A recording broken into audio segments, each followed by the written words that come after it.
E-Classroom, sponsored by রাষ্ট্রীয় মাধ্যমিক শিক্ষা অভিযান, ত্রিপুরা রাজ্য মিশন। মাধ্যমিক স্তরের শিক্ষার গুণগত মানকে সুনিশ্চিত করার লক্ষ্যে রাষ্ট্রীয় মাধ্যমিক শিক্ষা অভিযান, ত্রিপুরা রাজ্য মিশন কর্মরত মাধ্যমিক স্তরের শিক্ষক ও বিদ্যালয় প্রধানদের প্রশিক্ষণ, বিজ্ঞান শিক্ষণ সামগ্রী প্রদান, ছাত্রীদের আত্মরক্ষামূলক প্রশিক্ষণ, মেধায় পিছিয়ে পড়া ছাত্রছাত্রীদের বিশেষ শিক্ষাদান, প্রতিবন্ধীদের জন্য অনুদান, রাজ্যে কলা উৎসব আয়োজন সহ অন্যান্য কর্মসূচি রূপায়ণ করছে। জানেন কি, বিদ্যালয় ছুট সারা দেশের একটি জ্বলন্ত সমস্যা। এই সমস্যা সমাধানে রাষ্ট্রীয় মাধ্যমিক শিক্ষা অভিযানের উদ্যোগে আগামী 1 জানুয়ারি থেকে সপ্তাহব্যাপী বিদ্যালয় ফিরে চলো কর্মসূচি গ্রহণ করা হয়েছে। 14 থেকে 16 বছর বয়সী সমস্ত ছেলে মেয়েদের মাধ্যমিক শিক্ষা সম্পূর্ণ করার জন্য আপনারা সবাই এগিয়ে আসুন। মাঝপথে যারা লেখাপড়া ছেড়ে দিয়েছো বন্ধুরা, তোমরা বিদ্যালয়ে আবার ফিরে এসো। রাষ্ট্রীয় মাধ্যমিক শিক্ষা অভিযান।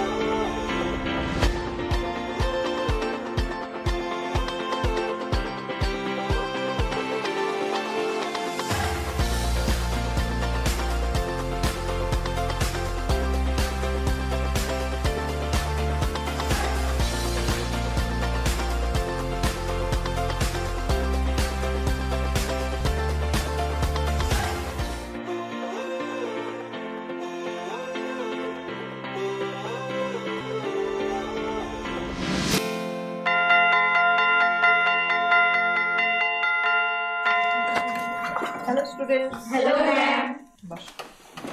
কেমন আছো তোমরা? আচ্ছা, গত ক্লাসে আমরা সমান্তর প্রগতি বা এপি সম্পর্কে আলোচনা করেছিলাম। আজকে আমরা আলোচনা করব গুণোত্তর প্রগতি নিয়ে, যাকে সংক্ষেপে বলা হয় জিপি, ইংরেজিতে যার নাম হচ্ছে জিওমেট্রিক প্রোগ্রেশন। তো এটার ডেফিনেশনটা কি আছে দেখো। গুণোত্তর প্রগতি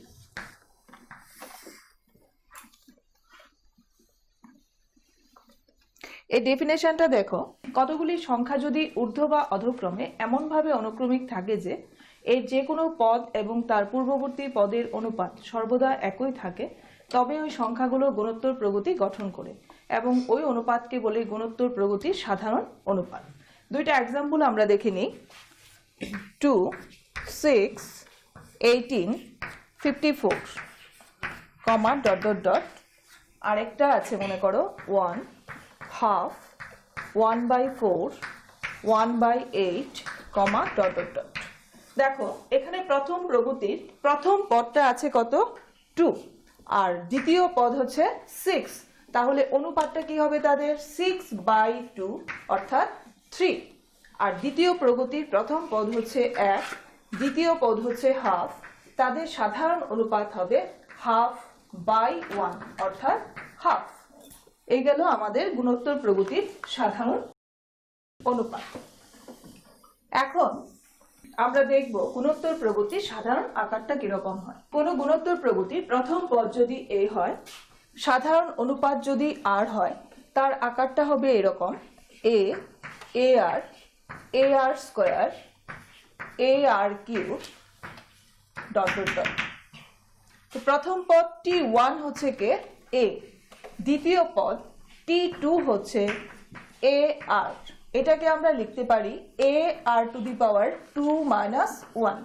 তৃতীয় পদ t3 হচ্ছে ar স্কয়ার, এটাকে আমরা লিখতে পারি a into r two the পাওয়ার 3 - 1।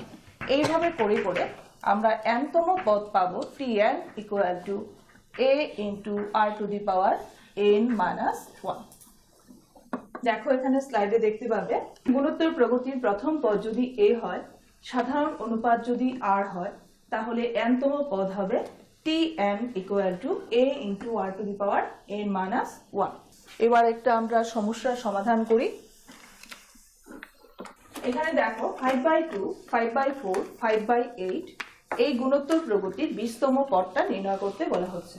তাহলে তনুশ্রী বলো দেখি এই প্রগতির প্রথম পদটা কি আছে? 5/2। বসো। 5/2। সাধারণ অনুপাতটা কি হবে?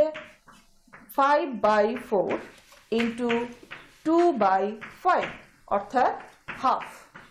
তাহলে আমার 20তম পদ অর্থাৎ T20 ইকুয়াল টু হবে a ইন্টু মানে 5/2 into half whole to the power 20 minus 1, তার মানে 5/2 ইন্টু 1/2 টু দি পাওয়ার 19, তার মানে 5/2 টু দি পাওয়ার 20।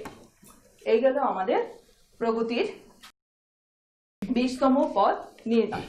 আচ্ছা, নেক্সট আমরা আলোচনা করব গুণোত্তর প্রগতির ধর্ম নিয়ে।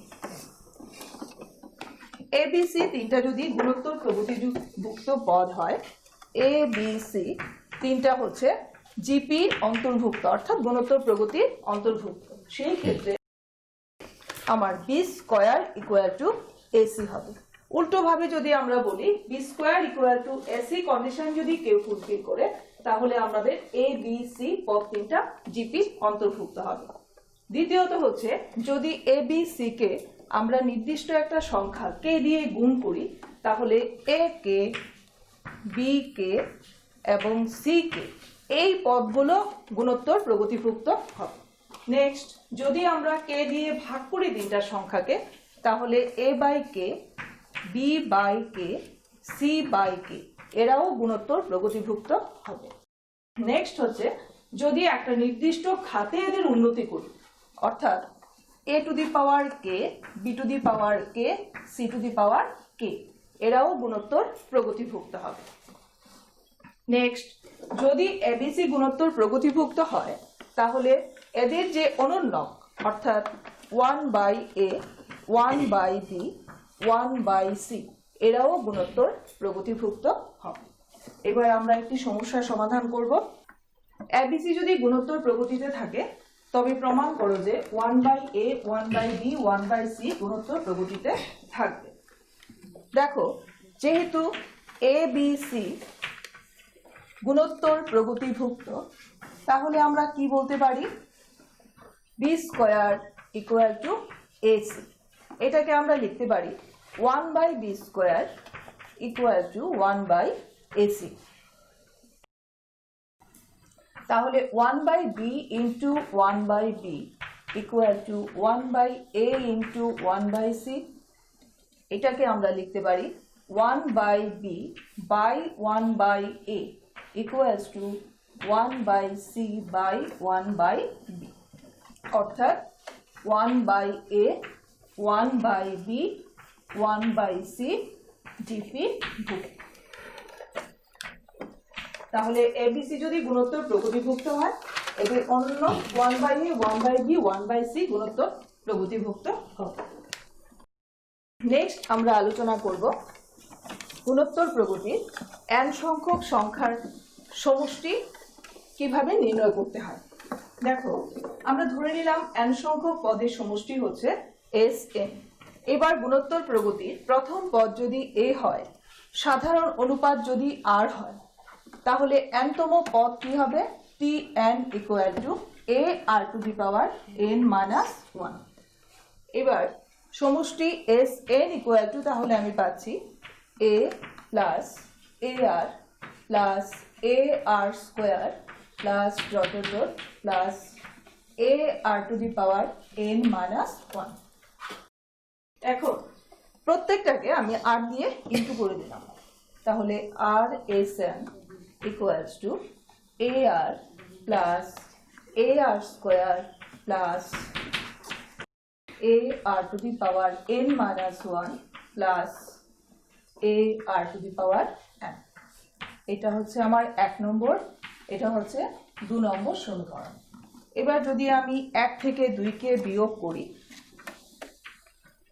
তাহলে কি পাবো? এখানে 1 minus R Sn ইকুয়াল, এখানে দেখো এগুলো সব ক্যান্সেল হয়ে যাচ্ছে, সিমিলারটা আমার থাকছে এখানে A আর ওইখানে আসছে AR two the power n, তাহলে এটাকে কমন নিয়ে গেলে 1 minus R two the power n। ঠিক আছে, তাহলে আমরা এস এন ইকুয়াল টু কি পাবো? S N equal to A into 1 minus R to the power N by 1 minus R. তবে অবশ্যই খেয়াল রাখবে আর নট ইকুয়াল টু 1। অথবা আমরা এটাকে এভাবেও লিখতে পারি S N equal to A into R to the power N minus 1 R minus 1 R not equal to 1। R এর মান একের চেয়ে বড় বা ছোট সেটার উপর ডিপেন্ড করে আমরা ফর্মুলাটা ব্যবহার করব। পুষ্টিকর খাদ্য এবং শিক্ষা আমাদের নিতান্ত প্রয়োজনীয় জিনিস। আপনি কি জানেন বর্তমানে ত্রিপুরায় বিদ্যালয় শিক্ষা দপ্তরের অধীনে মধ্যাহ্ন আহার প্রকল্পের উদ্যোগে সবকটি বিদ্যালয়ে সবজি বাগান গড়ে তোলা হচ্ছে। ছাত্রছাত্রীদের পুষ্টিকর খাদ্য প্রদান করার লক্ষ্যে সেই বাগানে উৎপাদিত সার এবং কীটনাশকবিহীন সবজি প্রথম থেকে অষ্টম শ্রেণীর শিক্ষার্থীদের মিড ডে মিলে ব্যবহার করা হয়। চলুন শিক্ষার্থীদের স্বাস্থ্যকর এবং নির্ভেজাল খাদ্য প্রদান ও সুস্থ সমাজ গড়ার লক্ষ্যে আমরা সবাই এগিয়ে আসি এবং প্রত্যেকটি বিদ্যালয়ে সবজি বাগান গড়ে তুলতে বিদ্যালয় কর্তৃপক্ষকে সাহায্য করি।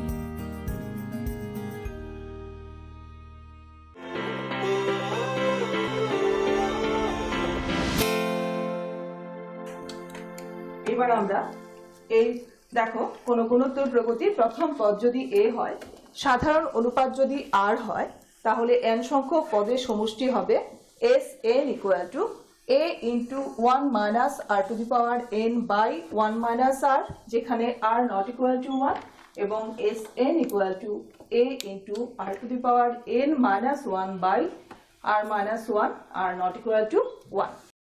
এখন আমরা একটি সমস্যার সমাধান করব। 81 প্লাস 27 প্লাস 9 প্লাস 3 প্রগতির 8টা পদের সমষ্টি নির্ণয় করতে বলা হচ্ছে। আচ্ছা, এখানে প্রথম পদ কত আছে? 81, আর সাধারণ অনুপাত হচ্ছে 27/81, তার মানে হচ্ছে 1/3। তাহলে S8 ইকুয়াল টু কি হবে? A into 1 minus R to the power 1/3 whole to the power 8 1 minus 1/3। তাহলে 81 কে আমরা লিখতে পারি 3 টু দি পাওয়ার 4, এখান থেকে ক্যালকুলেশন করলে পাবো 3/2, আর এখানে আসছে আমার 3 to the power 8 minus 1/3 to the power 8। তার মানে ক্যালকুলেশন করলে আমরা এখানে পাবো 1/2 into 3 cube, 3 to the power 8 minus 1, 1/54 3 to the power 8 minus 1। তাহলে এই গেল আমাদের এই প্রগতির 8টি পদের সমষ্টি নির্ণয়। এখন আমরা দেখব কিভাবে গুণোত্তর প্রগতির পদগুলো নির্বাচন করতে হয়। কয়টা পদ থাকলে আমরা কিভাবে নির্বাচন করব?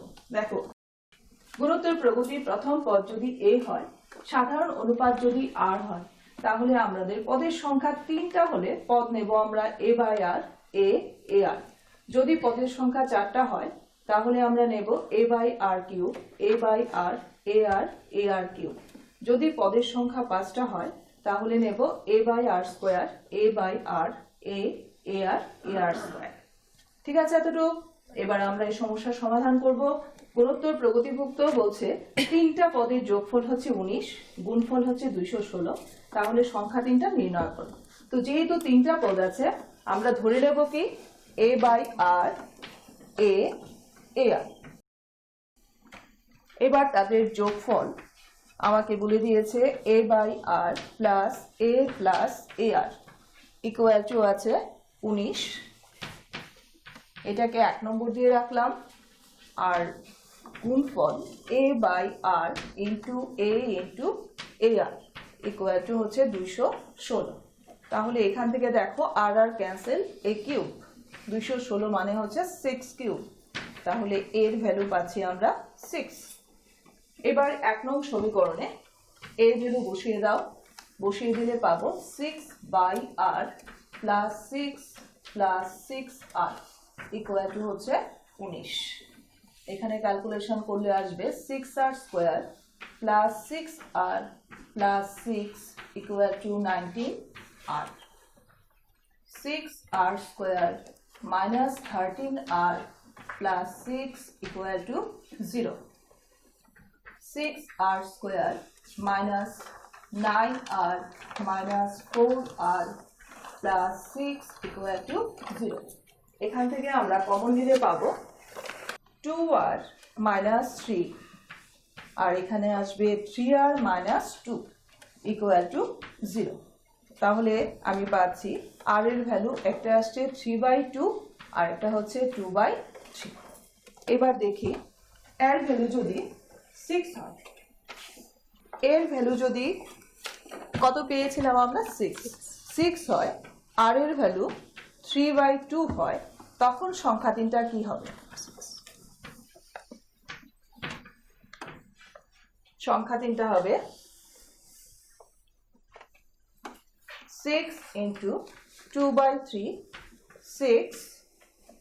6 into 3/2 বা 4, 6, 9.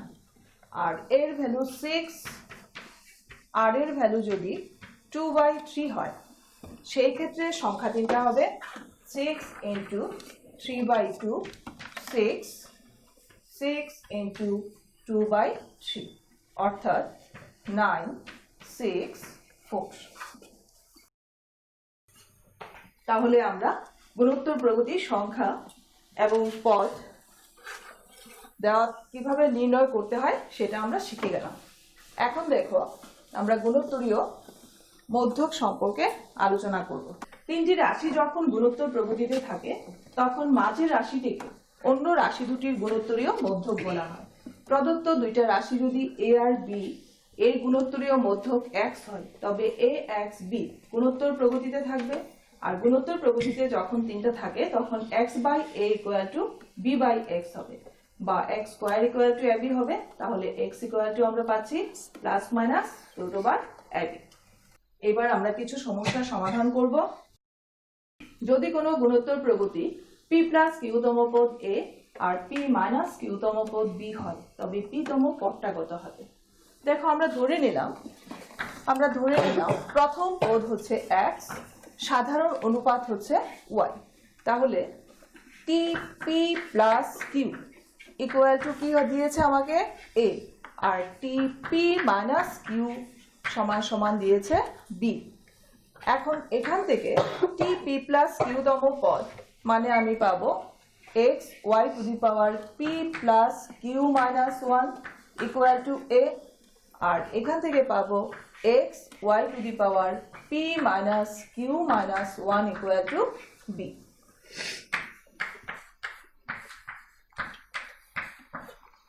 এটা আমরা কোত্থেকে পেয়েছি? tn তম পদ থেকে, a r⁴n-1 এই ফর্মুলা থেকে। এখন 1 আর 2 যদি আমরা গুণ করি তাহলে কি পাচ্ছি? x² y⁴2p - 2 = হচ্ছে ab। তাহলে xy⁴p - 1 হোল স্কয়ার = হচ্ছে ab। xy⁴p - 1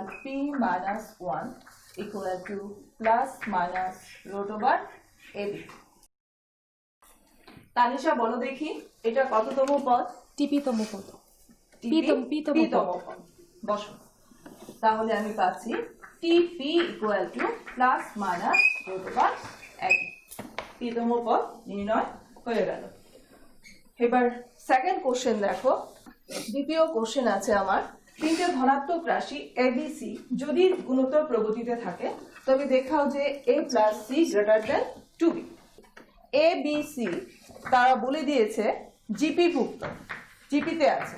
তো জিপিতে যদি থাকে এখান থেকে আমি কি লিখতে পারি? b = √ac।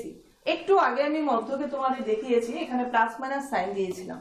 আমাদের ছিল b² ছিল ±ac।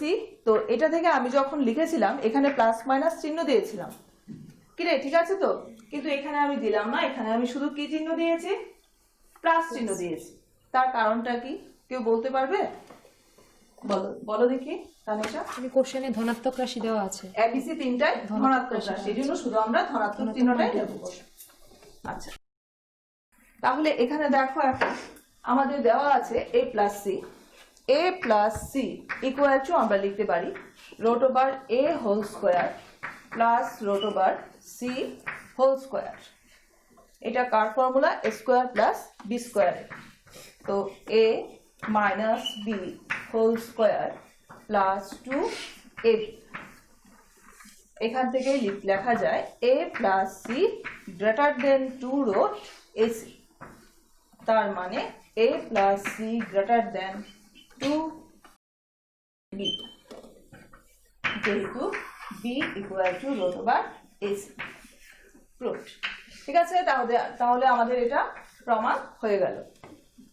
এবার দেখো 3 নম্বর কোশ্চেন যেটা, সেটার অ্যান্সার তোমরা স্লাইডে দেখতে পাবে। কোশ্চেনটা কি আছে আমার? 1 plus 3 plus 7 plus 15, 1 plus 3 plus 7 plus 15 dot dot dot. আচ্ছা, এটার 20তম পদ পর্যন্ত সমষ্টি নির্ণয় করতে বলেছে। এখানে প্রথম পদটা কত আছে? 8, আর দ্বিতীয় পদ হচ্ছে 3, তৃতীয় পদ হচ্ছে 7। সারিকা বলো দেখি, এটা কি গুণোত্তর শ্রেণীর অন্তর্ভুক্ত? না। কেন নয়? এটার অনুপাতগুলো সমান নয়। তো এটার অন্তরগুলো কি কি আছে? প্রতিটা পদের অন্তর গুণোত্তর প্রগতিভুক্ত। কারণ এখানে অন্তর্গত 2, এরপর এটা আছে 4, এরপর আছে 8। তাহলে এদের যে ডিফারেন্সটা সেটা হচ্ছে সেটা হচ্ছে কি আমাদের গুণোত্তর প্রগতিভুক্ত। তাহলে এটাকে কিভাবে সলভ করা যায় দেখো, স্ক্রিনে আছে। Sn হচ্ছে আমার 1 plus 3 plus 7 plus 15 plus dot dot tn minus 1 plus tn। আবার Snটাকে আমার ডিফারেন্সটা বার করতে হবে, আমি একটা ধাক্কা দিয়ে একবার সরিয়ে দিলাম। তাহলে 1 plus 3 plus 7 plus tn minus 1 plus tn। এবার মাইনাস করলে আমি কি পাচ্ছি? 0 ইকুয়াল টু, এদিকে একটা গুণোত্তর প্রগতি পেয়ে যাচ্ছি 1 plus 2 plus 4 plus 8 plus n সংখ্যক পদ, আর ওইদিকে থাকছে মাইনাস tn। তাহলে tn ইকুয়াল টু আসছে দেখো আমার 1 plus 2 plus 4 plus 8 plus dot dot n সংখ্যক পদ। এইটা হচ্ছে গুণোত্তর প্রগতি। তো এই গুণোত্তর প্রগতির প্রথম পদ আছে আমার 1, আর সাধারণ অনুপাত হচ্ছে 2। তাহলে এখান থেকে আমি সামটা পেয়ে গেলাম। এখান থেকে দেখো tn ইকুয়াল টু পেয়েছি 2 to the power n minus 1। এবার এখান থেকে আমি t1 কত পাবো? 2 to the power 1 minus 1। t2 কত পাবো? 2 স্কোয়ার মাইনাস 1। t3 পাবো 2 কিউব মাইনাস 1। এইভাবে করে করে t20 ইকুয়াল টু আসবে আমার 2 টু দি পাওয়ার 20 মাইনাস 1। এবার যদি সবগুলোকে প্লাস করি তাহলে আমার কি আসছে? 1 plus t1 plus t2 plus dot dot plus t20 equal to 2 to the power 1 plus 2 to the power 2 plus 2 cube plus dot dot 2 to the power 20। এটাকে আমি একটা ব্র্যাকেটে রাখলাম, আর 1 গুলোকে আমি একটা ব্র্যাকেটে রাখলাম। তো 1 কে আমি কবার প্লাস করছি? 20 সংখ্যক বার পর্যন্ত। তাহলে এখানে s20 equal to formula apply করে আমরা এটা পেয়ে গেলাম। ঠিক আছে? আচ্ছা, আরেকটা অঙ্ক 0.6 প্লাস 0.666 n সংখ্যক পদ পর্যন্ত সমষ্টি নির্ণয় করতে হবে। এখানে 6 কে প্রথম কমন নিয়ে গেলাম, 6 কে কমন নিয়ে গেলে 0.1 0.11 এভাবে পাবো। তারপর আমরা 9 দিয়ে ভাগ করলাম, 9 দিয়ে ভাগ করলে আমরা 0.9 0.99 এরকম ভাবে পেয়ে যাব। এবার বাইরে আমার 2/3 চলে আসলো, আর 0.9 কে ভেঙে আমরা লিখতে পারি 1 মাইনাস 1/10। তারপরে 0.99 কে পাবো 1 মাইনাস 1/10 স্কোয়ার। এইভাবে আমার চলতে থাকবে। এবার যখন আমরা আলাদা করব, 1 গুলোকে একটা ব্র্যাকেটে নিয়ে গেলাম n সংখ্যক বার পর্যন্ত, আর 1/10 1/10 স্কোয়ার 1/10 কিউব, এটা তো বুঝতেই পারছো গুণোত্তর প্রগতি। তাহলে গুণোত্তর প্রগতির জায়গায় চলে আসবে, আর n সংখ্যক বার যদি 1 কে আমি প্লাস করি আমি n পেয়ে যাব। ক্যালকুলেশন করে আমরা এই রেজাল্টটা পেয়ে গেলাম। ঠিক আছে? আচ্ছা, নেক্সট আরেকটা দেখো, দুটি গুণোত্তরীয় প্রদত্ত সংখ্যার একটা সমান্তরীয় মধ্যক হচ্ছে a, আর গুণোত্তরীয় মধ্যক দুইটা হচ্ছে p q। তাহলে প্রমাণ করো p square by q plus q square by p equal to 2a। এবার ধরে নিলাম আমরা সংখ্যা দুইটা হচ্ছে x আর y। তাহলে x plus y equal to আমার কি আসবে? 2a। আর p q যেহেতু তাদের গুণোত্তরীয় মধ্যক, তাহলে x p q y এরা জিপি ভুক্ত হবে। আর এরা যদি জিপি ভুক্ত হয় আমি পাবো p by x equal to q by p equal to y by q। এখান থেকে আমরা পেয়ে যাচ্ছি p square equal to qx। তাহলে p square by q equal to x, আর এদিকে পাবো q square equal to py।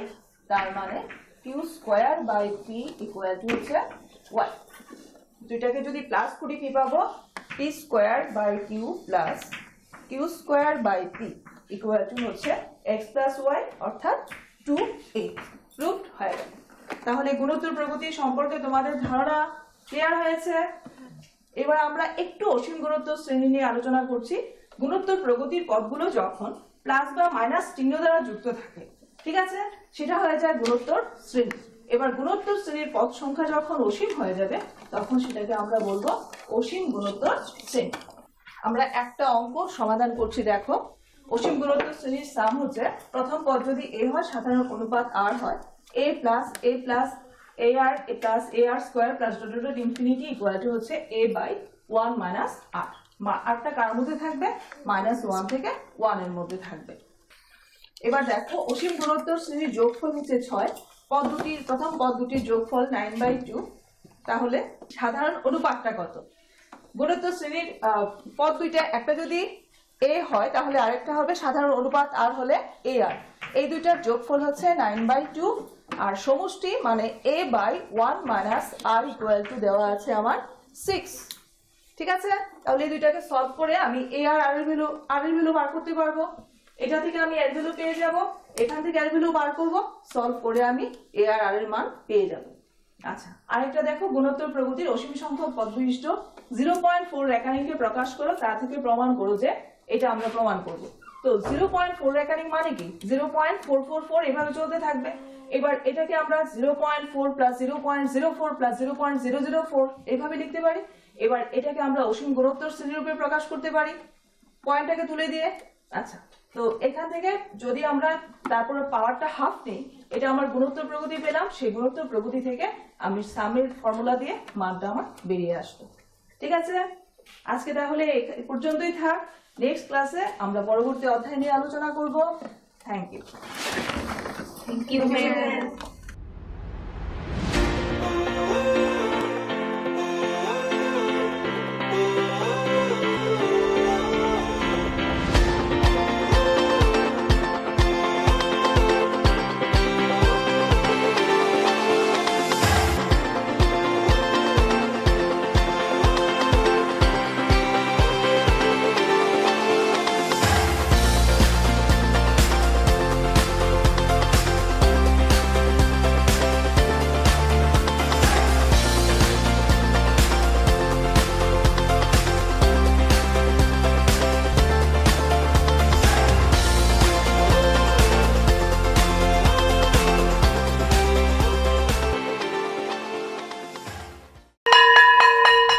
Drop আউটের ঘুচিয়ে ক্ষত, স্কুলে পড়ুয়ার বাড়ছে ভিড়, সর্বশিক্ষা মিড ডে মিলে স্কুল সকলের আশার নীড়।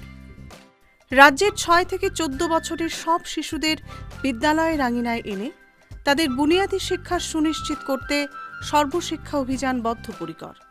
তাদের শিক্ষার সুবিধার জন্য রয়েছে বিনামূল্যে পাঠ্য বই, বিদ্যালয়ের পোশাক, উন্নতমানের পড়াশোনা, স্বাস্থ্যসম্মত শৌচাগার, বিশুদ্ধ পানীয় জল, পুষ্টিকর মধ্যাহ্ন আহার, খেলাধুলার ব্যবস্থা এবং আরও অনেক কিছু। হ্যাঁ, তাই দেরি না করে আজই আপনার এলাকার সব শিশুদের নিকটবর্তী সরকারি বিদ্যালয়ে ভর্তি হতে উৎসাহিত করুন। E-Classroom was sponsored by রাষ্ট্রীয় মাধ্যমিক শিক্ষা অভিযান, ত্রিপুরা রাজ্য মিশন।